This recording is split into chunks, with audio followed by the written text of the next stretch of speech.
Ang dating mambabatas na si Elizalde Co, na kasalukuyang nahaharap sa kontrobersya, ay nagtatangkang linisin ang kanyang pangalan kaugnay ng mga paratang ng korupsyon at inamin niyang nagpasok umano siya ng humigit kumulang 100 bilyon sa ilalim daw ng utos ni Pangulong Ferdinand Bongbong Marcos Jr. at dating House Speaker Martin Romualdez.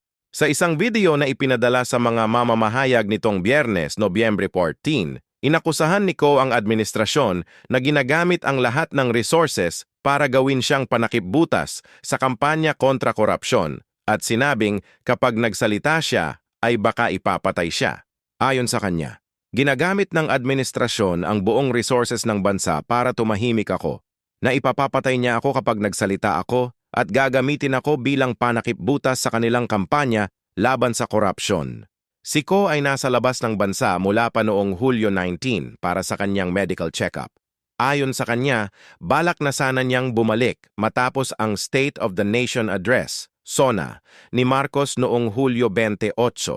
Ngunit agad siyang pinigilang umuwi matapos siyang tawagan ni Romualdez. Ayon kay Co, ang mensahe ni Romualdez ay, "Huwag ka munang umuwi, poprotektahan ka namin gaya ng utos ng Pangulo." Sa talumpating iyon, unang iniutos ng Pangulo ang investigasyon sa mga umano'y maanumalyang flood control projects. Ang budget, dahil ito ay nasa ilalim ng Office of the President, na siya ring opisina na responsable sa paglalabas ng pondo, magkano ang na-misappropriate, nagbigay ang opisina ni Co ng listahan ng mga infrastructure projects na umaabot sa humigit kumulang 81.08 bilyon at iba pang programa kabilang ang 2026 ASEAN Summit na nasa humigit kumulang 18.76 bilyon. Mula noon, sinabi niyang inutusan siya na idagdag ang buong 100 bilyon sa budget dahil ito raw ay ipinangako ni Speaker Martin at hindi maaaring baguhin. Ito ang dahilan kung bakit sinabi ni Co na mahirap para sa kanya na tanggapin ang pahayag ni Marcos na wala siyang kinalaman sa budget dahil ang pagkakaalam niya ay karaniwang humihingi ng approval ng Pangulo ang Budget Department. Ayon sa ulat, ang video ay unang bahagi pa lamang ng dalawang bahaging pahayag at hindi pa nailalabas ang ikalawa. Sa ngayon, sina Palace Press Officer Claire Castro, Presidential Communications Office Acting Secretary Dave Gomez at Pangandaman ay kapwa tumanggi sa kanyang mga alegasyon. Tahasan itong tinawag ni Castro na kasinungalingan sa isang press conference nitong Biyernes ng hapon. Habang inaamin ni Co na tumulong siya sa budget insertions sa bicameral conference para sa 2025 budget, humaharap din siya sa mga paratang na tumanggap umano siya ng kickbacks mula sa mga flood control projects bukod pa sa kanyang ugnayan sa mga malalaking kontraktor. Ang mga proyektong ito sa Public Works ay iniimbestigahan ng Senado at ng Independent Commission for Infrastructure kung saan marami umano ang gumamit ng substandard na materyales o di kaya ay nasa papel lamang at hindi talaga na ipatayo. May mga reklamo na laban kay Co na nakasampa sa Office of the Ombudsman at inaasahang haharap siya sa formal na mga kaso sa lalong madaling panahon. Na ako mananahimik, ilalabas ko ang lahat ng katotohanan. May resibo, may ebidensya, at may pangalan. Para sa bawat Pilipino, alam ko na buo ang galit ninyo sa akin ngayon. Nauunawaan ko rin kung bakit. Lalo na at malaki ang halagang nakataya. Pero bago kayo humusga, hayaan ninyong ipaliwanag ko ang buong katotohanan. Matagal akong hindi nagsalita dahil may direktang utos sa akin. Huwag nang bumalik ng Pilipinas at manahimik na lamang. Umalis ako noong July 19, 2025 para sa aking medical check-up. Nakaplanong bumalik pagkatapos ng SONA ni Pangulo. Pero habang papauwi na ako, tinawagan ako ni dating Speaker Martin Romualdez at sinabihan, "Stay out of the country. You will be well taken care of as instructed by the President." Noon naniniwala pa ako sa kanila, kaya't hindi ako bumalik. Tumikom ang aking bibig, sumunod ako, pero ang hindi ko alam, ang ibig pala nilang sabihin sa aalagaan ka namin ay gagamitin ako bilang panakipbutas sa kanilang kampanya laban sa korupsyon. Ginawa nila akong poster boy ng kanilang sariling kasinungalingan.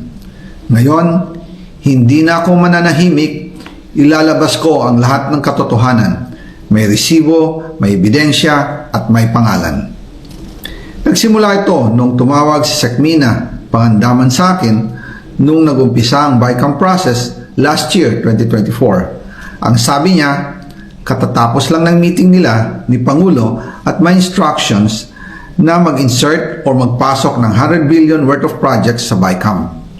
At sinabi pa ni Sekmina, you can confirm with Yusek Adrian Bersamin dahil magkasama sila sa meeting ni Pangulong BBM noong araw na yon. Tinawagan ko po agad si Yusek Adrian Bersamin at tinanong ko kung may instruction nga ba ang Pangulo na magpasok ng 100 billion during their meeting. Ang sabi niya ay totoo nga po.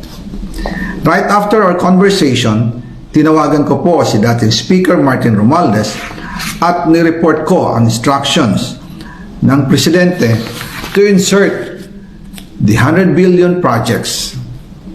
At sinabi niya sa akin, what the President wants, he gets.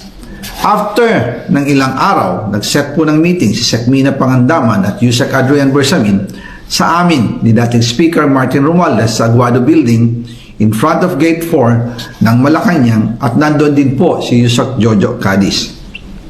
During the meeting, binigay po ni Yusek Adrian Bersamin ang listahan na worth 100 billion. Tinanong ko po si Yusek Adrian kung saan galing ang listahan. Ang sagot niya, galing kay PBBM mismo at binigay niya ito mula sa brown leather bag. Nung sinabi po ni Yusek Adrian Bersamin yung brown leather bag, naalala ko noong nasa Singapore kami right after the elections of May 2022 sa Hilton Hotel, kami ni dating Speaker Martin and PBBM habang pauwi at pabalik ng Pilipinas, hinabol ng PSG ang brown leather bag at ang sabi ni PBBM, maiwan na lahat, wag lang ang brown leather bag. Kaya naniwala ko na utos talaga ito ng Pangulo.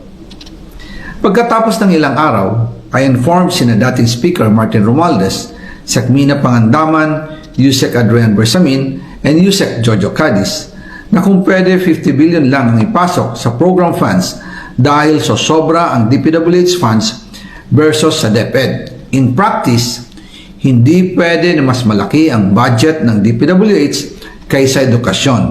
And yung balance na 50 billion, ilagay na lang sa unprogram funds for the 2025 budget. Dahil Office of the President din ang nagre-release ng lahat ng unprogram funds. Pagkatapos ng isang araw, tinawagan ako ni Sekmina at sinabi ang mensahe ng Pangulo, ipasok ninyo yan dahil pinangako na sa akin ni Speaker Martin yan. At hindi na pwedeng baguhin. Kumbaga, ang utos ng hari hindi pwedeng mabali. Again, I informed the Speaker and asked clearance about the instructions ng Pangulo. At ang sabi niya, wala tayong magagawa. Kaya po nagtataka ako kung bakit sinasabi ni Pangulo na hindi niya makilala ang budget. Samantalang lahat na binawas at dinagdag sa mga ahensya ng gobyerno ay humihingi ng approval sa kanya si Sekmina Pangandaman.